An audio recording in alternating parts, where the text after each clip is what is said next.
To abide means to accept, to follow, and not to break what is told to her. That's the meaning of the word abide. Right? That's the meaning of the word abide.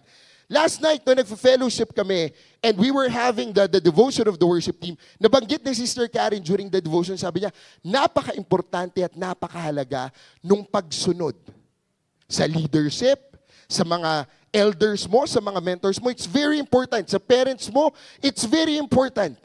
Minsan, alam nyo kung bakit hindi consistent yung pagpapala sa buhay natin. Kasi minsan yung trip natin, conditional din ang pagsunod. Susunod ako pag medyo it feels good. Pero pag masasaktan ako, hindi ako susunod. Kunwari, sumunod ako pero hindi. Ganun yung dating niya. It's so conditional. Pero sinabi dito, when you abide, you accept, you act in accordance with the rule or a decision or a recommendation. Pero ito yung maganda. Abiding means, ito, gustong-gusto ko sa, when you abide, ang ibig niyang sabihin, you wait on the Lord. Hintayin mo yung panahon, hintayin mo yung oras, hintayin mo yung pagkakataon na ibibigay sa'yo ng Panginoon. It's very important. Napaka-importante. You know, one of the best testimonies that I've heard when it comes to waiting, actually, is yung story yung love story ni Pastor John and ni Pastora Hannah. Si Pastor John, alam niyo po, si Pastor John, when he was younger, ang daming nakaka-crush dyan kay Pastor John. Preacher, maniwala kayo. Totoo. Ako, wala masyado eh. Tuwan-tuwa kayo. Saya na naman kayo. Dami nakaka-crush kay Pastor John noon. Si Pastora Hannah rin, when we first met her, ang dami rin nagkakarash sa kanya. In fact, she was like a spiritual inspiration when we were younger, si Pastora Hannah. Si Kuya John, sa dinami-dami ng relationship na pwedeng pasukin, he waited. Hinintay niya. Same as true with Pastora Hannah. And then when they were placed together, they formed a very strong partnership in the ministry. Sino sa inyo dito ang pumasok na sa mga relationships? Taas yung mga kamay. Right? Sino na sa inyo dito ang nasaktan sa relationship? Taas ang kamay. Huwag kayo may, okay lang yan. Okay lang. Umamin kayo, titigas ng ulo nyo eh. Tapos magtataka kayo, ba't kayo nasaktan? You know why sometimes relationships do not flourish? Simple. Kasi we do not abide in the instructions of God. Hindi tayo nanatili. Sinabi, wag muna, ginawa mo. And so what happened?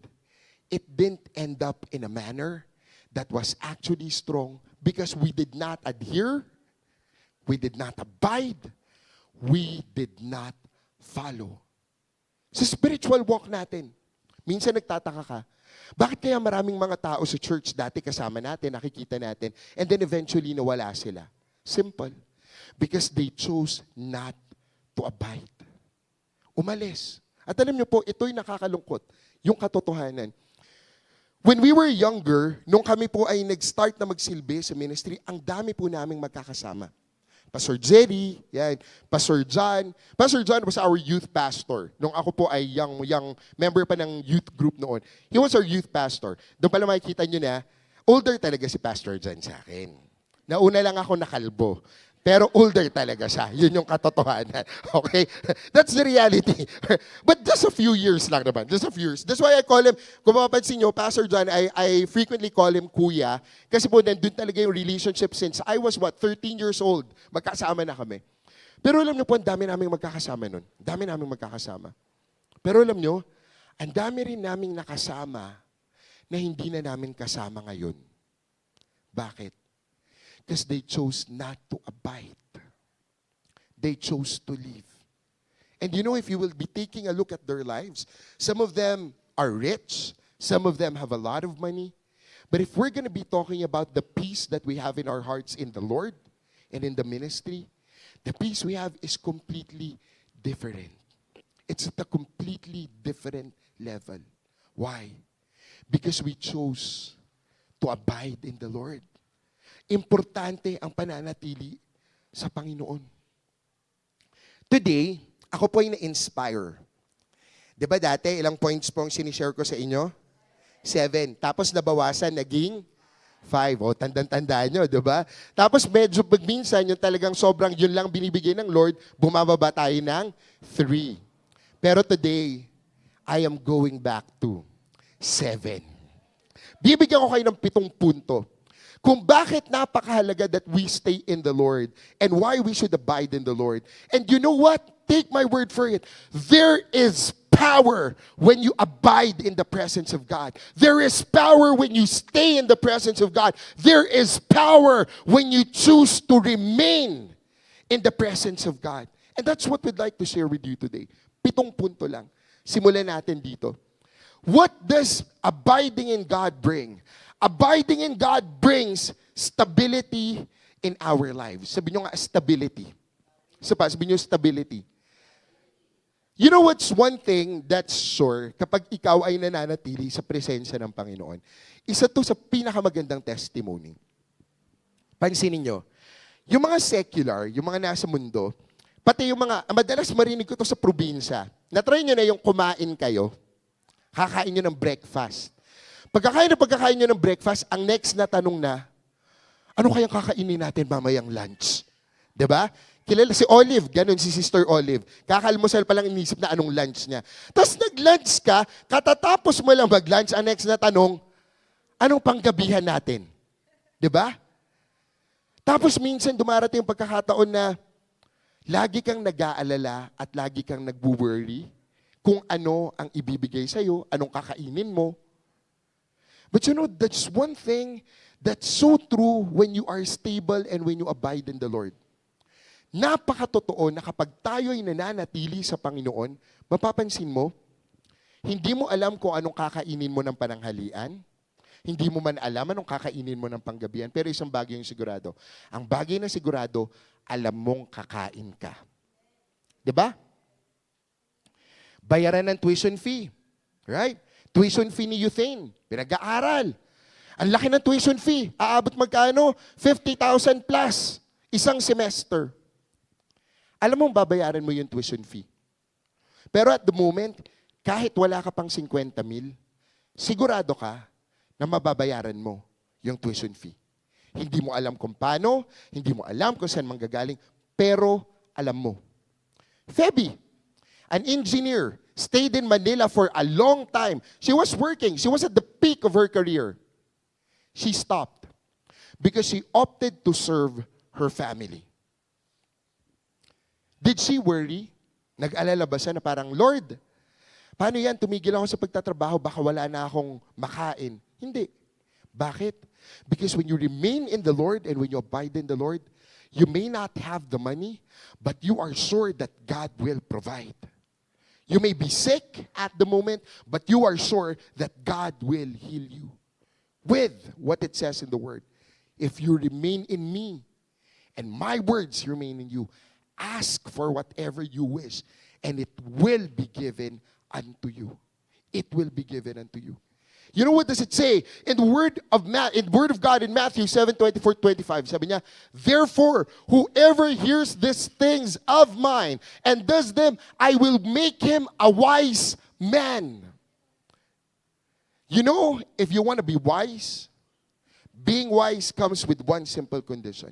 It comes from hearing and hearing and hearing and hearing the Word of God. Tataka ka, bakit hindi kaya lumalalim yung relasyon ko sa Diyos? Tataka ka, bakit kaya ganito pa rin yung spiritual level ko? Bakit hindi ako lumalalim ng todo-todo? Tanungin mo, gaano ka nakikinig sa salita ng Diyos? Gaano ka nagbabasa ng salita ng Diyos? Gaano mo ninanais na lumalim yung relasyon mo sa Panginoon? That's why these young people, itong mga tambourine dancers, the young people, I am so blessed with the change of heart. Bakit?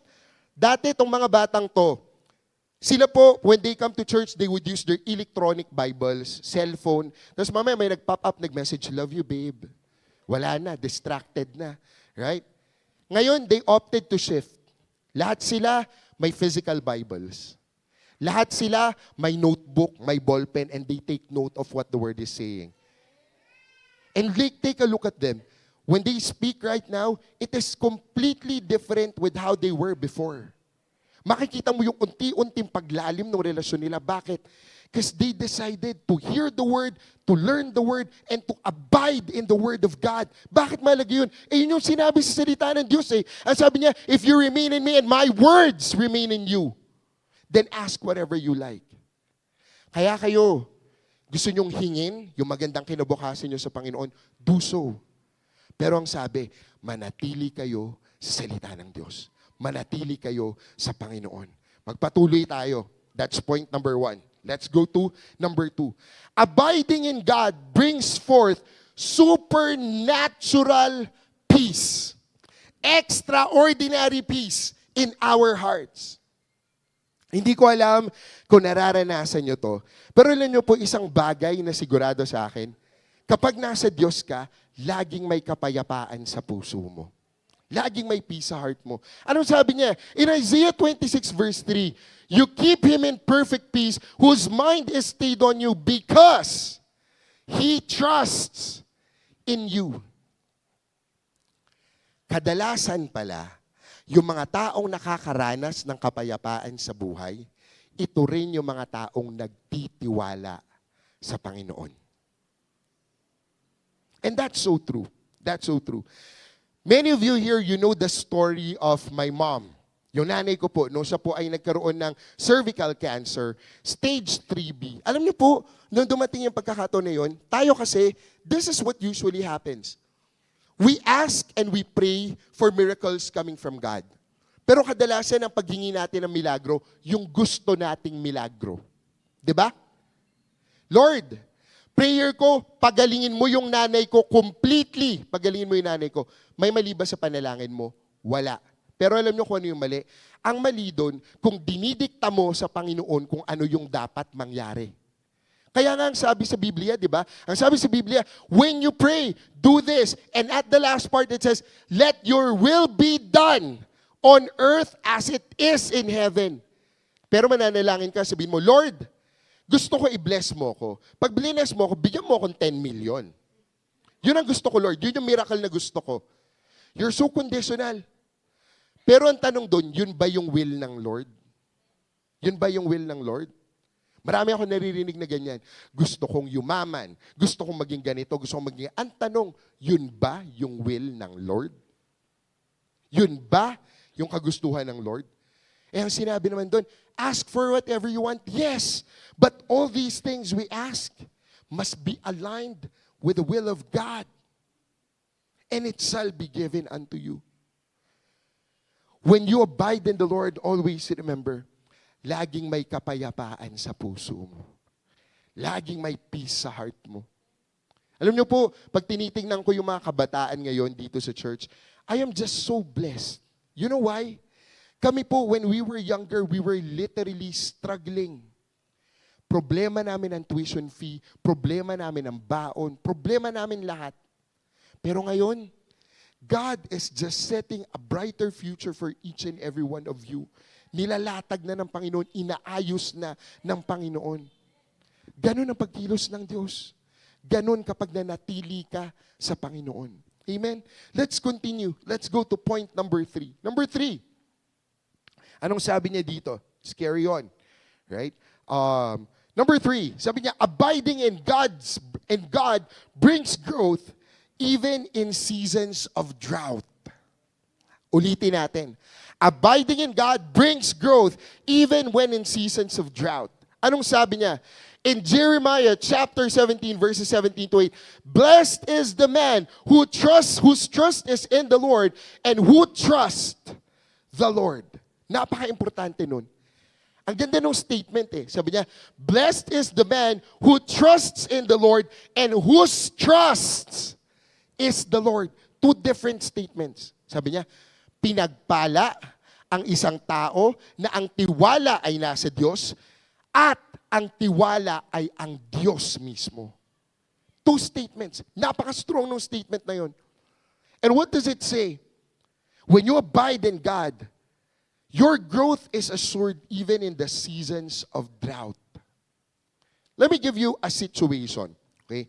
Mahirap imaginein. Pero if you take a look at it, yung mga puno, sino na nakapunta sa ilog dito sa inyo? Right? Sa ilog. Alright. Sa ilog. Pansin niyo sa ilog, di ba may mga puno sa paligid? Tingnan niyo to. Ikumpara niyo yung puno na malapit sa ilog versus dun sa puno na nasa dry land or plain land. Yung mga puno na nasa plain land, when it rains, they flourish. Pero namamatay sila during summer. Pero pansinin nyo, yung mga puno na nakatanim malapit sa ilog, kahit tagtuyot, kahit tag-araw, buhay sila. Bakit? Because you know, when you abide from the source or at the place where the source is, you will survive even in the season of drought. Guys, pwedeng mawalan ang lahat ng nasa paligid mo, pero ikaw hindi ka kahit kailanman mawawalan. Pwedeng maubusan ang mga tao sa paligid mo, pero ikaw kahit kailan hindi ka mauubusan. Bakit? Kasi kapag nanatili ka sa Diyos, God will be your supplier. He will be your source. Let's share that. Alam niyo po, isa sa pinakakamangha-mangha na nakita natin, naalala niyo nung panahon ng pandemic, right? Nung panahon po ng pandemic, di ba tumigil tayo sa pagsaservice? Anong service natin nun? Online. Right? Online. Kita tayo, nagre-record, tapos mapapanood yung mga live, tapos nagko-comment kayo. Mamaya gulat kami, sikat na, ang dami ng views, ganyan. But you know what? Noong time yun, nag-worry din kami. What do we do? Sa pastoral team, anong gagawin natin? Anong innovation ang gagawin natin for us to keep going? Some churches stopped. May mga nagsara na church. May mga pastor na nawala sa circulation. But in our church, we said, no, we will go on. And you know what's amazing about God? When other churches needed to close, when some other pastors were gone, in our church, sabi ni Pastor John, nung time ng pandemic, that was the time when we received one of the biggest tithes and offering in the church. Pandemic. And so what did we do? Did we just simply rejoice in what the Lord has entrusted unto us? No. What did the church do? Whatever has been received, we went out and shared it with everybody. While people were staying at home, lumabas yung church, nagbigay ng mga supply, ng mga relief goods. Saan? Doon sa mga tao, doon sa may area na magsaysay, doon sa mga pamilya, sa mga pastors na nawalan na ng sources. Bakit? Because when you abide in the Lord, you do not just stay for growth. When you grow, you give and you impart whatever it is that you're receiving from God. That's what the Word of God says. If you abide in me and my words abide in you, ask for whatever you wish and it will be given to you. Number 4, abiding in God brings intimacy with Him. Sabi nyo nga, intimacy. Intimacy. Amen. I've been married for roughly about 13 years with my wife, 13 years. Bago po kami kinasal ng wife ko, we were in a long-term relationship of 10 years. 10 taon. Right? 10 taon. Sino po may mga boyfriend, girlfriend dito? Right? Yun. Lika dito, August. Tanungin kita, interviewin kita. Ayusin mo yung sagot mo. Pag namali ka dito, mag-fail yung example ko. Okay. Question. Gano'n na kayo katagal ng girlfriend mo? Kita mo? Kita mo? Doon pa lang? Gano'n na kayo katagal ng girlfriend mo? 2 years and siguro 10? 2 years, 10, 9. Sino yung 11 at 12? Okay. Okay, August, tanong. Anong favorite color ng girlfriend mo? Yellow. Anong favorite food ng girlfriend mo? Sa matamis. Kahit anong Anything na matamis. Thank you, August. Sige, maupo ka. Tignan nyo ha. Tignan nyo. It takes time for you to know what the person that you love likes. Totoo yun. You want to be more intimate with God, you have to stay with God. Kagaya ng si relasyon. Pwede ko po ba kayo ma-interview? Mabilis lang. O medyo nininervous kayo, baka magkaibang mga sagot ninyo. Kuya, hindi kayo dito. Please come, please come. Okay? Sige. Sabi, siya na lang. Baka mamali pa ako. Okay. Kuya. Okay. Anong favorite color ng iyong minamahal? Yellow po. Yellow din. Parehas ba? Copying answer. Anong favorite food? Sinigang? Sinigang. Pero sabi doon, something sweet. May minatamis na palang sinigang ngayon. Okay, how long have you been together? 8 years. Doon sa taon na yon, did you get to know more about the one that you love? Hindi masyado. Hindi pa masyado. At 8 years, take note, at 8 years. Thank you, Kuya. Salamat. Next. Okay. So, 8 years. 8 years. And the answer is, hindi pa masyado. Ako, my wife and I, we've been together 23 years in total. Pero hindi ko alam kung ano talaga yung favorite food ng asawa ko. Promise. Kasi she likes everything. Latagan mo siya. Mahilig siya sa seafoods. What she see, she eats. Seafoods. Ganon siya. Pero isang bagay ang siguradong, thank you. Bumenta yun seafood. Pero alam niya, isang bagay ang sigurado, kapag binibigyan ko ng ampaw yung wife ko, masaya siya. Of course. But it takes time bago natin nakikilala ang isa't isa. Paano pa kaya ang Lord, no? Yung Panginoon na sinasabi natin, He's indescribable, He is uncontainable. Gaano katagal would it take you to know the God that you serve? But if you want to know the Lord more intimately, abide in Him. Manatili ka sa Panginoon kasi pag nanatili ka sa Panginoon, mas makikilala mo pa siya. Mas makikilala mo kung sino talaga siya. Pero alam nyo, ang sarap nung sinabi sa salita ng Diyos. Sabi niya in Isaiah, when you pass through the water, I will be with you. And when you pass through the rivers, they will surely not sweep over you. When you walk through the fire, you will not be burned. Sarap ng pangako ng Lord na yun. Nasabi niya, kung mananatili ka, pwede kang dumaan sa apoy, pero hindi ka masusunog dahil sinasamahan kita. Pwede kang dumaan sa river na may malakas na agos ng tubig, pero hindi ka madadala ng tubig na yon. Bakit? Dahil kasama mo ang Diyos. Yung mga oldies, Ate Rhea, anong sabi? Oldies na songs. ate kita ha? Anong sabi sa kanta? Sabi niya, kasama natin ang Diyos, di ako matatakot dahil dumaan man ako sa ilog, di ako malulunod. Dumaan man ako sa apoy, hindi ako masusunog. Bakit? Dahil kasama natin ang Diyos. Kasama natin ang Diyos. And that's intimacy. That's intimacy. Ano man ang pagdaanan mo, tandaan mo, when you abide in God, you will not be burned. You will be blessed even more.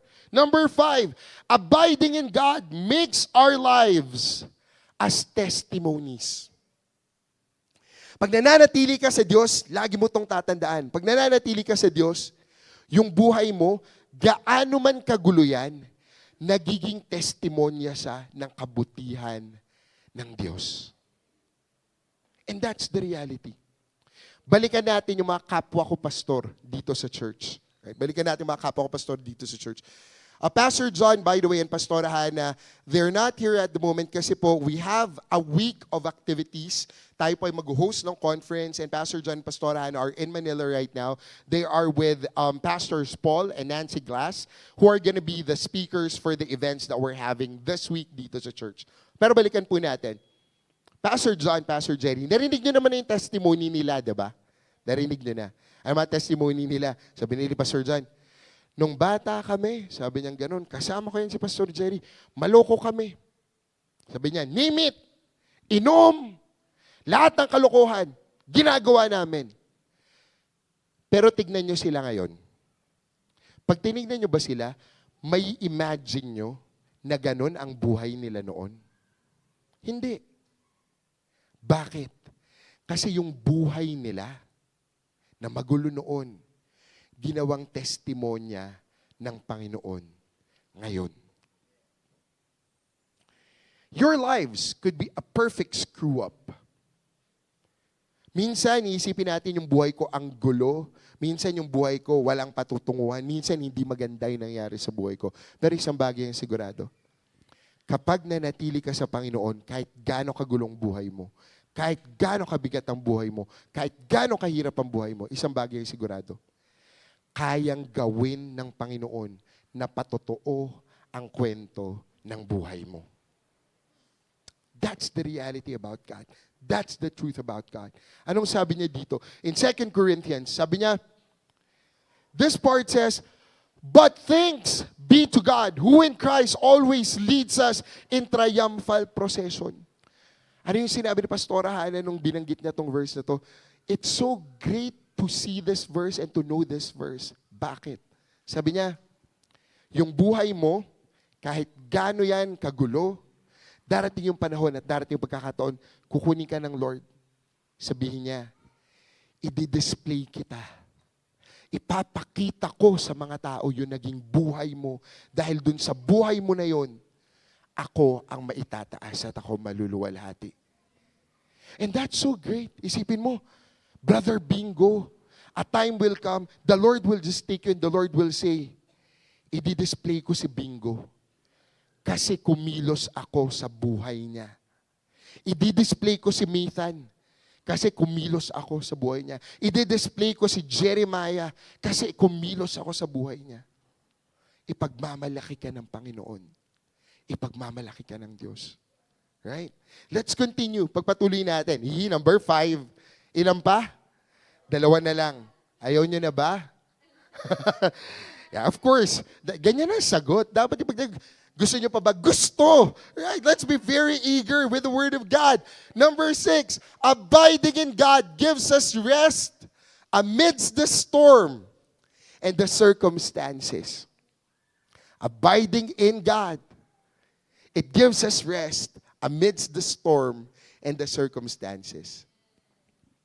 Sino sa inyo dito ang dumadaan sa mga pagsubok at sirkumstansya? Itaas nyo nga yung kamay nyo. Right? Siyempre lahat tayo. Kung hindi tayo, ano yung perfect? Perfect lang kaya hindi dumadaan sa mga sirkumstansya. Lakas na. Lahat tayo. Dumadaan tayo dyan, di ba? Dumadaan tayo sa pagsubok, dumadaan tayo sa bagyo, dumadaan tayo sa mga sirkumstansya. Pero alam nyo, when you abide in God, abiding in God, it gives us rest amidst the circumstance. Mananatili kang payapa. Mananatili kang kalmado. Mananatili ka na okay. Bakit? Kasi yung pananatili mo sa Diyos, binibigyan ka niya ng kapayapaan. Alam nyo, bibigyan ko kayo. Ito, this is a very good example that we always use. Naalala nyo yung storya ni Peter? Tandaan nyo yung story ni Peter? Sino nakakilala kay Peter? Sino? Sister Olive, si Peter, hindi siya nasa Book of Genesis, ha? Peter. Sino nakakilala kay Peter? Right? All of us know Peter. Naalala niyo yung storya ni Peter? I love the story of Peter. Actually, if you could remember, there was a sharing that I had that I centered on the life of Peter. Siya yung naging topic ng preaching ko na yun. And si Peter, sabi ko nga, si Peter, may ano to eh. Sabi ko, pag tinignan mo siguro sa mga disciples, siya yung disipulo na medyo may kayabangan. Tapang eh. Pakitang gilas. Parang ganon. So, naalala niyo yung Mark? Ready ba tayo dyan? Ready ba tayo dyan? Okay, sige. Check natin ha. Naalala niyo naalala niyo si Peter? Balikan natin itong mga panahon na to. Si Peter, di ba? Dumating yung time na nakita niya si Jesus. Naglalakad siya dun sa dagat. Dagat ilog, right? Body of water. Okay, naglalakad siya. Nakita niya si Jesus sa malayo. Sabi ni Peter kay Jesus, sabi niya, Jesus, is that you? Sabi gano'n ni Jesus. Lagyan natin ang accent. Sabi ni Peter, Jesus, is that you? Sabi gano'n. Sumagot si Jesus. Ang sabi ni Jesus, yes. Konti pa. Kulang pa. Ayan. Sabi ni Jesus, yes. Eto. Sabi ni Peter, Jesus, if that's really you, let me walk on the water and let me go to you. Sumagot si Jesus. Ang sabi ni Jesus sa kanya, come. Ulitin natin. Sabi ni Jesus, come. Thank you, Mark. Tapos humakbang si Peter. Humakbang siyang ganun. Pagkakbang niya, okay yung una niyang hakbang. Humakbang uli siya. Pero nung nakita niya, ang lakas ng hangin, ang lalaki ng waves, lumubog siya. Bakit? He stopped abiding on what he needs to focus on with. Nawala yung tutok niya. Minsan, ganun tayo. Kaya tayo nawawala is actually because of a simple reason. Klaro ang direksyon na binigay ng Diyos sa'yo, pero kung saan-saan ka tumitingin. Ang linaw nung binigay ng Lord, dito ka pumunta, dito ka dumiretso. Pero dahil kung anong nakikita mo sa paligid mo, you keep looking at your right, you keep looking at your left, you lose track of the Lord. And you know, here's the thing. My prayer for each and every one of us here in this church is this. My prayer is that we learn how to abide in the Lord more without us looking at the left and looking at the right. Tumutok tayo. Tumingin tayo sa Panginoon. Let us abide in the Lord. Let us stay in the very source of what we have right now. And that is God. That is God. Anong sabi niya? But when he saw the strength of the wind, he was afraid and began to sink. Gusto mong manatili na malakas sa Diyos? Make sure that you abide in Him. Let's carry on with our next slide. Mark, let's go to our next slide. Number 7. It is when we abide that we experience His presence intimately. Again, it is when we abide in Him that we experience His presence intimately. Anong sabi niya? In James chapter 4 verse 8, sabi niya, draw near to God, and God will draw near to you. Lumapit ka sa Panginoon at lalapit ang Panginoon sa iyo. You know, there's this very powerful statement and sharing na sinabi. Sabi ng pastor, it will take you 1,000 steps, 10,000 steps, 20,000 steps to be away from God. Thousands and thousands of steps for you to be away from God. But it will only take you one step to come closer to Him. Just one step. Why? Because as soon as the Lord knows that you're drawing near to Him, even if it's just a single step, the Lord will come to you and He will embrace you and He will welcome you. That's how God is. Draw near to me and I will draw near to you. Remain in me. Remain in my words. And you can ask for whatever you like, whatever you wish, and it will be given unto you. Tumayo nga tayong lahat. Tumayo tayong lahat ngayong oras na to.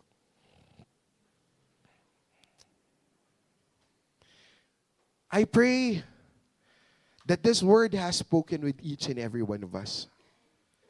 Na nangusap yung salita ng Diyos about sa atin. That we realize and we recognize the importance of abiding in the Lord. That we recognize the importance of staying in the Lord. Alam niyo po, more than anyone, higit kanino man, makikita nyo, you will see, it is only God that when you stick with Him, He will stay closer to you. I came to a point in my life, ito, yung estado ng buhay ko po ngayon, nandun ako sa punto na, Lord, kung meron ako magiging close, ang gusto kong pinaka-close, kayo. Sabi ko, Lord, kung darating ako sa punto na mawala man yung mga nasa paligid ko, ang mahalaga, close tayo. Mananatili ako sa'yo. I will choose to abide in you. You may have prayers. Hindi po namin alam kung ano yung mga pinapanalangin nyo. Hindi po namin alam kung ano yung mga gusto ninyo. Hindi po namin alam kung ano yung mga ninanais ninyo. But here's one thing. Ang sabi sa salita ng Diyos, kung mananatili ka sa akin at ang salita ko'y mananatili sa iyo, pwede mong hingin ang kahit ano at ibibigay ko sa iyo. And today, I want you to think of that. I want you to think, what are you praying for? Ano nasa panalangin mo ngayon? Is it about work? Is it about finance? Is it about health? Is it about your family? Is it about some personal struggles? May panalangin ka? Manatili tayo sa Panginoon. You know, that song, yung song na Still, is a very powerful song. Sabi niya, even when the oceans rise, even when thunders roar, I will soar with you. I will soar with you. Amen. Can we just sing this song once again? Kantayin natin tong kantang to. Tapos sabay-sabay tayo. Let's just sing this song as a song of declaration. Let's sing this song as a song that would remind us, no matter what happens, we will abide in the presence of God. Amen. Sabay-sabay nga tayo. Let's raise our hands to the Lord right now. Let's raise our hands to the Lord. And let's just declare, Father, we choose to abide in you. We choose to stay in your presence right now. We choose to stay in your spirit.